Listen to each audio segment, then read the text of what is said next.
Supermarkets are our biggest competitor. I always think of butcher shops as working together, not working against each other. We want to have a better point of difference. They're in exactly the same boat in their industry, and so that ties in really well with us. This is the Australian Butchers Guild podcast, brought to you by Meat and Livestock Australia, the podcast for passionate butchers. G'day, I'm Doug Piper and welcome to the Australian Butchers Guild podcast. I hope you traded well over the Christmas period and managed to grab a bit of time off with your family and friends. I know how busy this time of the year is and appreciate the long hours you all put in feeding the nation of red meat eaters. We're kicking off this year with a chat with a fella who goes by the name of the Meat Marshal. Meat Marshal is a young bloke called Lachlan Marshall. Lockie has a butcher shop in the Shire that also incorporates an online shop, and just to make life that little bit busier, he's managed to amass a social following of 123,000 followers on Instagram. So let's head over and catch up with Lockie. G'day, Lockie. How are you, Doug? I'm well, mate. How's things over there in the Shire? It is hot and sunny, and the sausages are flying out, as you can imagine. Sausage day, is it? Yeah, that's right. I was going to say thin beef sausages are flying out. They're the specialty down here, nice and simple, and the hot weather brings it in, as you'd know. Well, you know, it is barbecue season. I've bought myself a new barbie a few months back, and I've been going to bed smelling like something that's been slowly smoked for a few hours. It's hard to get it out of your clothes, isn't it? Once it's in there. No, I'm enjoying the meat and I'm enjoying cooking on it, so it's a ripper. So, mate, you are one busy cat. You've got the butcher shop, you've got the online business, and then you've got all your other commitments with your socials. Mate, where do you find time to do it all? Not much social life. You have to learn how to time manage, so that applies to all of those realms. You've got to be as, time management and as efficient as possible in the shop. I record most of my social media stuff in the butcher shop. I think it sets a good background, and so I'm doing most of that at night. The boys knock off in the afternoon about 5:30, and then if I'm doing a recording that night, I'll start recording at about 7:30 at night. Requires a bit of time after work, but I quite enjoy it. But yeah, you've got to enjoy it because of the hours that comes with it. You have to enjoy it first and foremost. Last count this morning, I looked at your Instagram account, mate. You had 123,000 plus followers, which is pretty impressive, mate. It's all something different now. You've got to recreate the trade and do something a little bit different to stop the customers going into the supermarkets. And if it's a personality thing or if it's, what you're selling to your customers, it's so important. Absolutely. You have to have a point of difference. As you said, the supermarkets are our biggest competitor. I always think of butcher shops as working together, not working against each other. It's up to us as an industry, as a butcher industry, to drag customers out of the status quo, which is the supermarkets. And so that's why I think if you go to something like Meat Stock, you find everyone helps each other and works together to improve each other's businesses, because it's almost an us versus supermarket scenario these days. So, Lockie, what inspired you to become a butcher and how did you get started in the industry?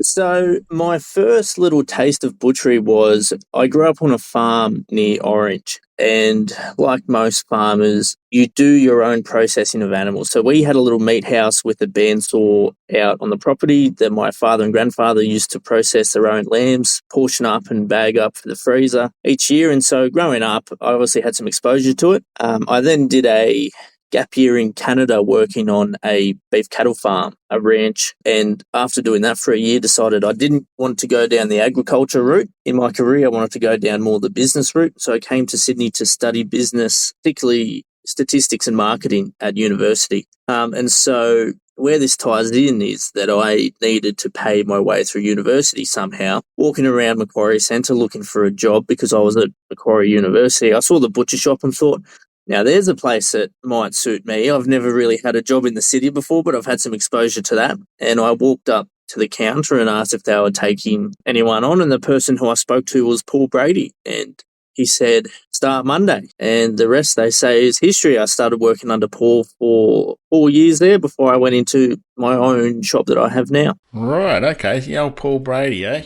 Yeah, that was a great shop, that one. And he was a great mentor as well. It was a good shop because it was high quality. The range was fantastic. He made an emphasis on service and especially quality, and he was a great teacher. So I was very, very lucky. I definitely wouldn't be where I am now unless it was for Paul. Yeah, I remember him the days he was in the World Butcher Challenge, as you know, and he was a backbone of the team because he did all the braking and did all the heavy lifting there. Fantastic fella. Your shop where you are now, was it Karela? Kirrawee, near Karela, next suburb. Inside of a quite a high-end fruit and veggie market. Yeah, it sure is. So if the listeners out there want to picture something like, I'm not sure what a comparison to be, a large high-end fruit and veg shop, and they came to us and asked us if we were interested in putting a meat section in, and they wanted to have a one-stop shop. They wanted to add to their business, and they wanted a fish shop in there as well, which there is, and they wanted a butcher all done in-house. I think the fruit and veg shop, when I say they understood that certainly meat and fish are two specialty areas and not particularly done well when taken on by fruit and veg background people, if you know what I mean? And so they leave it to someone who's in the industry, who has the training and the knowledge to take it on. And it has its pros and cons, but it's a good system. I love the shop. It's a great big shop they're in. Like I said, it sort of reminds me of a high-end sort of shop.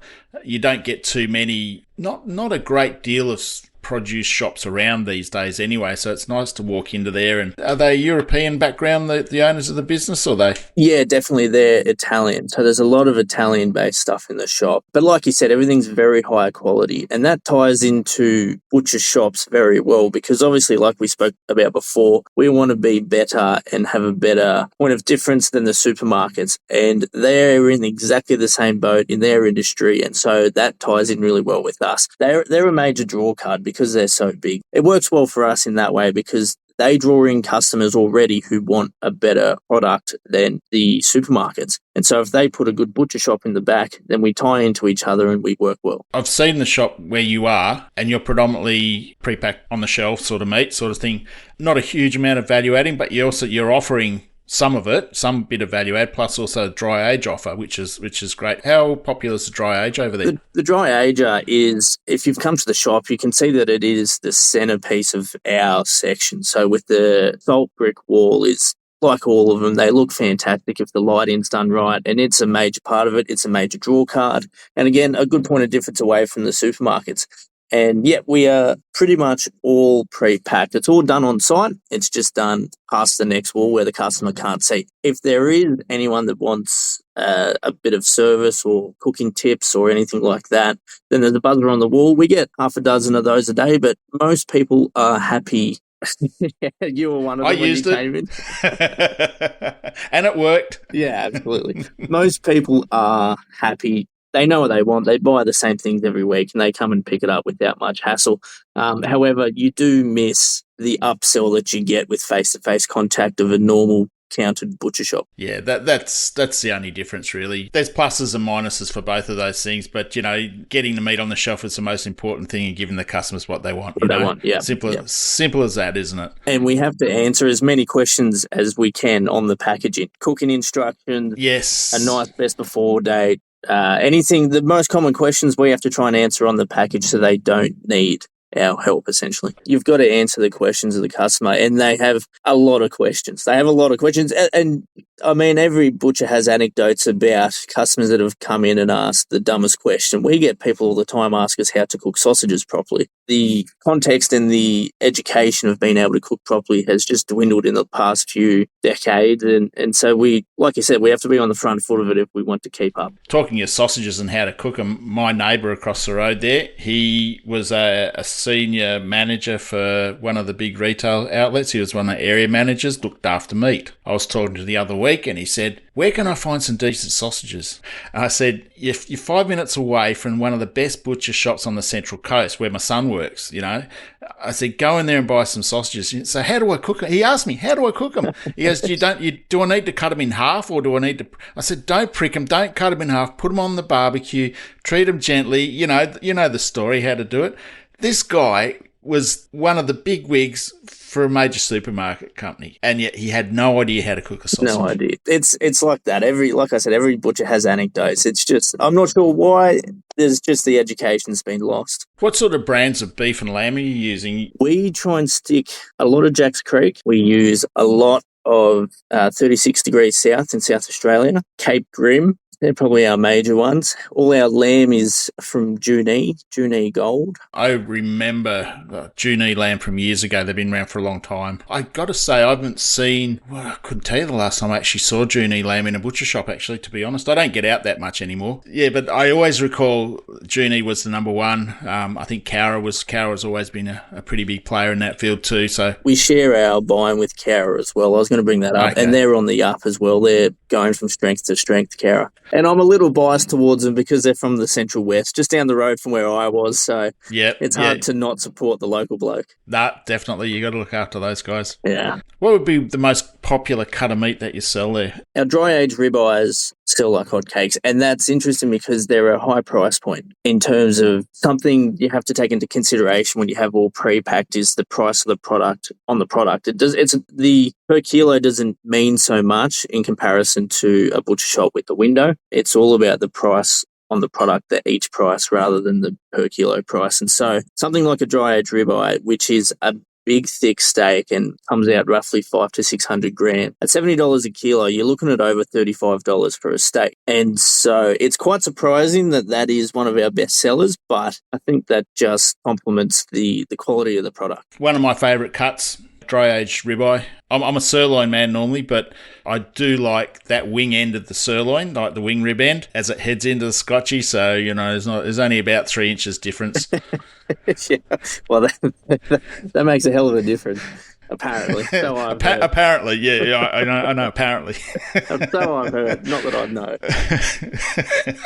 Hey, mate, I got to say, I've been looking at a lot of your socials lately. I think I might have said it before. I really love the idea that you're playing around with different ingredients and trying to, a little bit of tongue-in-cheek sort of stuff. But I got to ask, what was your actual thoughts on the Vegemite dry-aged QB? I was honest in the video. If you want to go watch it, I was honest with my thoughts. It wasn't bad. It was actually quite nice.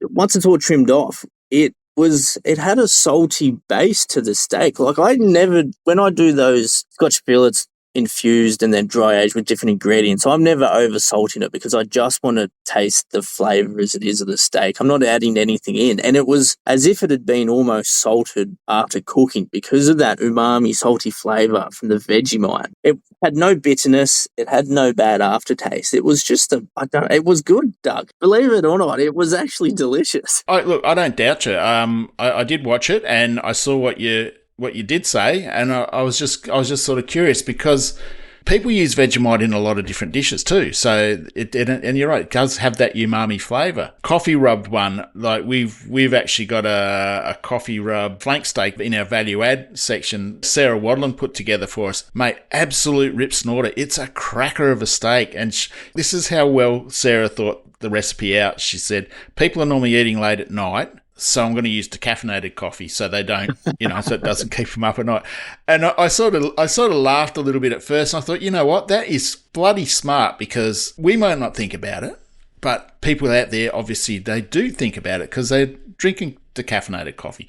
But honestly, mate, it was a cracker. So yours turned out okay. How were you with that? The coffee, I'd give it a 6 out of 10. I'd give the Vegemite an 8 or a 9 out of 10. I'd give the coffee about a 6. And that's a 6 at a push. It was a little bitter, which complemented it, but it didn't blow my socks off. Yeah, right. But definitely, it's such a strong flavour, and I used an entire tin of that coffee in it. And so it wasn't lacking flavour. Perhaps too much, but... Oh, mate, I loved your anecdote there when you said it's the stuff they give you in jail. Well, it was. It was the cheapest stuff off the bottom shelf in the largest quantity. Yeah, you know what? A lot of butchers will be disagreeing with the older ones like me, by the way, because that grew up on International Roast and Pablo. And I know a guy out there will be listening and he'd be absolutely cracking up because we were talking about it the other day, talking about Pablo coffee and how good it was. Yeah, I'm going to disagree with you. I think that's a generational thing. Or perhaps you've lost your taste buds in your age, but I doubt that. I'm too old, I can't remember. Now, the one that gets me, like, I love hot food. I make a ring stinger sausage. and I can't make them hot enough. So how's the QB with the hot sauce with the sriracha sauce? Delicious, mate. Delicious. Recommend it. Recommend it. I absolutely recommend it. And that one, I did something peculiar. I injected it into the steak as well. So it was, I think I put about 40 or 50 injections using a marination needle that your low and slow American barbecuers use, and injected it right through the cube roll. And the flavour was sensational. Like I explained, it wasn't as if you dipped the steak into a hot sauce. It didn't overpower it. It was just a great compliment. I can't explain it any better than it was just infused with hot sauce, and it was fantastic. Now, the one that I wouldn't touch with the 10-foot pole, we went bananas and decided to put some tin spaghetti on a cube roll and infuse it and dry age it and see how that goes. And if you're taking advice, do not do that one. Stay as far away from tin spaghetti and steak as possible.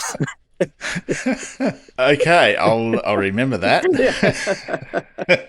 Tin spaghetti. Oh my God. Mate, you got to try these things because you just don't know what you're going to find. Like, I'm sure a lot of chefs are out there thinking, what can we do? What can we make something different? And they try all this stuff, and one in 10 might work. But, I am actually going to give the sriracha sauce one a crack. I'm going to put mine in a umami bag, in those dry age bags. In the dry age bags, that'll be delicious. Yeah. So what's your most shareable interaction with a follower that you've ever had? I get a lot of feedback. Like most butchers, whenever you go through, say on holidays, you can't help but go look at the local area, go look at the local butcher shop, maybe give him a bit of support. And there's been a few times where I've walked into butcher shops unassumingly and been recognised, and they say, hey, listen, you're pushing our industry and good on you. Thanks for that. And that's amazing to hear. That's amazing to hear. That's the most shareable. And really, besides all the funny anecdotes that you can't share on a platform like this, they actually mean the most. The lovely feedback it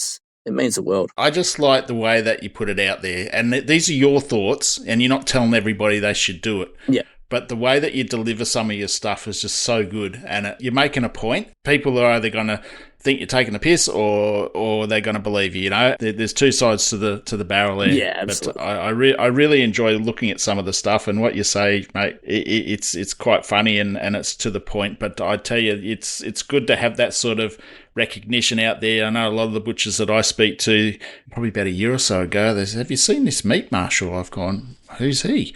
And so obviously you do the same thing. You Google up, see who he is, and you start looking at, it's not bad. It's pretty good stuff. It's portraying the butcher who they are, because most butchers, they like a laugh. They're pretty honest. They're down to earth. And this is what you're doing. So keep up the good work, son, because you're doing a great job. Yeah, I appreciate it. And I don't bite my tongue with any of my thoughts. I do play a little bit of a character, but you have to, and that's necessary to have any traction. If you don't say anything outlandish, then you don't get any traction and you don't get out there. So to try and grow my brand, which helps grow the industry, you have to say some outlandish and borderline controversial things and not insult anyone, but just say it as it is, and try and add as much humour in there as possible to make it as entertaining as possible. And it feeds back onto me and into the industry quite well, I think. And that's pretty much the whole aim of it. Who comes up with the ideas? Do you have you got a few mates just all sit around and have a bit of a chat, or is this just what you want to do and then run it by them, or what? How does it all work? It's a combination. We like having a laugh at work. I try and keep an upbeat atmosphere at work, and we crack as many jokes as possible to get us through the day. And so the boys are actually my staff, who I love. A lot of the ideas are theirs.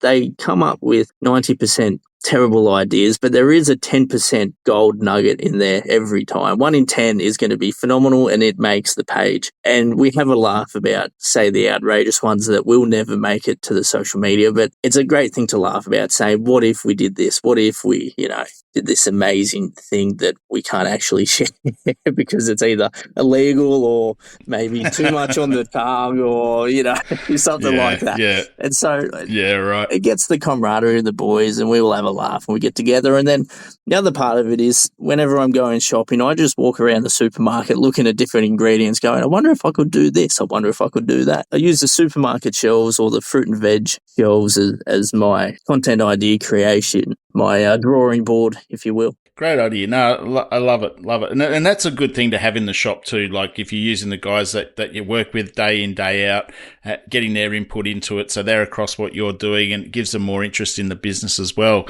It works both ways, doesn't it? Yeah, and they get a kick out of it when it does well. They really do get a kick out of it because that's their brainchild that's come to life. On a personal note, mate, we're going to ask a little bit about Lockie. You got any favourite recipes or cooking tips you'll share with your customers? A lot of my customers have got into sous vide recently, and I don't mind that either. And so a favourite of mine, and what I get a kick out of is when a customer goes back. It might be a bit of a fad, this sous vide thing, but I'm in the middle of it right now, and a lot of my customers are. And so I'm having a conversation back and forth with my customers about what can we do? How do we do it? How big of a piece can we put in? I had a customer last week that sous vide an entire rump cap and then seared it off on the barbecue, came back and told me I did the exact same thing that night. It was phenomenal. It was absolutely phenomenal. It was one of the best bits of meat I've ever had. Just at the moment, that's the first thing that comes to mind, Doug, is I'm in the middle of a sous vide storm, and it's I'm sure it'll phase out at some point, but right now that's what it is. Well, it's been around for a long time, and it's been more so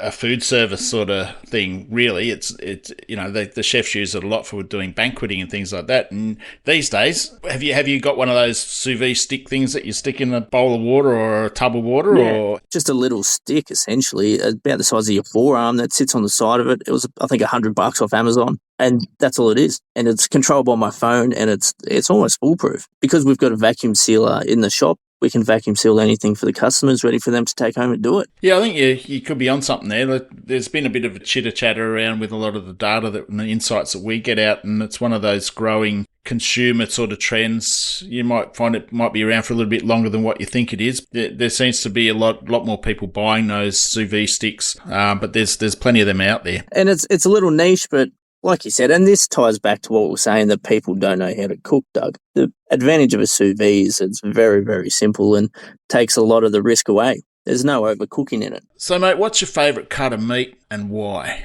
Lamb chops.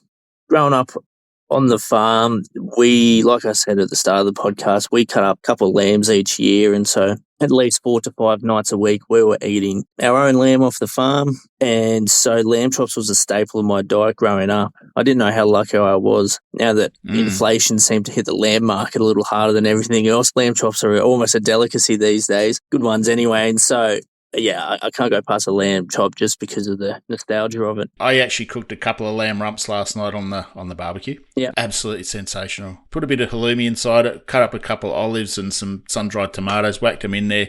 I think it was about 20 minutes. They were cap-off lamb rumps. Yeah, chucked them in the barbie, mate. Absolutely melt in the mouth stuff. Such an underrated cut of meat. We sell them as chump chops in the butcher shops. And they end up, most of the time, they end up getting marinated, and then the butchers eat it for breakfast in 3 days. But cut it up leave it as a lamb rump, either cap on, cap off, take the bone out. A great little roast for 1 or 2 people. When you've got a lot of pensioners or people on limited income, it's a great little roast, and it's economical, and there won't be any waste because they're always so tender. Yeah, absolutely. They're delicious. And like you said, they're perfect for a single or a couple. Those little lamb roasts, we've got them marinated in red wine and garlic, marinated at the shop, and they sell phenomenally. They're almost our best-selling lamb just because of how easy they are. And the instructions on them, so half an hour at 180 and you're good to go. Anyone can remember that. Yep, even me. So what's the future goals for you for the business, mate? What are you got any plans for the next year or so? Is there some sort of a plan there to grow the business, or are you going to keep it as it is and not rock the boat and just see where the economy goes? I'm pretty bullish on butcher shops, especially the scenario I'm in, being in the back of a fruit and veg shop. I've recently just opened the second shop for my company. The first one's in Kirrawee, and the second one we opened down in Oran Park, southwest Sydney, brand new suburb. That's in with the same fruit and veg shop. And so I sort of tag along with them. They do a lot of research into new areas. They get good deals on rent, things like that, because they are a big fish. And so I'm happily tagging along with them. So they do have a few more in the works, and I'll work my way into those in the next few years. Because of the pre-pack situation, it is quite easy to scale. The scalability of this is one of its stronger points, and so I'd be silly not to scale up, I think. But I think there's always going to be a place in the market for good meat, and no matter the economy times, people still have to eat. Definitely. That's been the biggest barrier there with a lot of businesses over the years, is not providing that right quality. And for your growth, keeping your business model the same, doing that pre-pack, because as you said, scalability is so easy. You don't need to go and employ half a dozen more butchers to try and run this other shop. You can do it all from one central position, centrally cut, easier to maintain the quality and the standards, and just ship it out. Absolutely. And that's becoming more common. There's a few good butcher shops around that are doing that. I'm certainly not the first one, and it works for them, and trying to make it work for me. All right, mate. Well, look, really, really appreciate your time today, Lockie. I hope you have a good year coming up, and I'm looking forward to catching up with you. Yeah, absolutely, mate. Thank you so much for having me on. Good luck with your chili snags. Oh, don't worry about that, mate. They're going to be rippers. I'll drop some down to you. I'll swap you for a bit of chili steak. You're on. Good man. Good man. Good on you, Lockie. All right, mate. Thanks a lot, buddy. And thanks for what you do, Thank you. See ya. This podcast is provided for information purposes only. The MLA Group strongly recommends that listeners exercise discretion and obtain professional advice before relying on any information in this podcast.